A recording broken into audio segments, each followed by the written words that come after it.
All of the computer indications are that there's going to be a monster of a storm develop down in this region and then move slowly northeastward up the coast. And it looks like a biggie. We'll have all the nasty details shortly. The news has gotten worse and worse, and it has turned out to be the most devastating wintertime storm in New England weather history.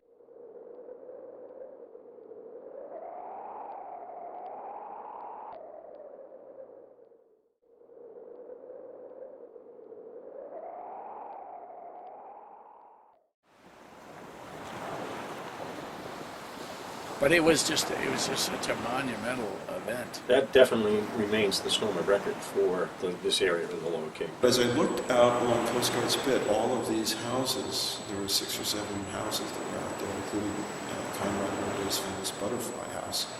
It was all wrecked and washed away. The parking lot had been buried, shattered.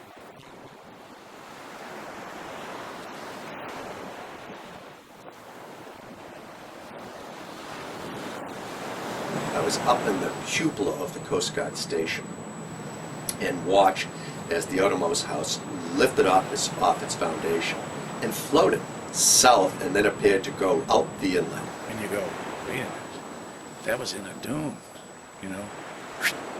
No, that's the only way we could tell where it was the 4 posts. So all of a sudden, we're driving down the parking lot, and this wave lifts this Volkswagen Bug up in the air. Their lights go out. It was actually water connecting the ocean and the bay. You actually couldn't get down Route 6 to get to Orleans from Eastham. It actually became an island. To me, it was the greatest weather event I've ever witnessed on the Cape, and remains so to this day.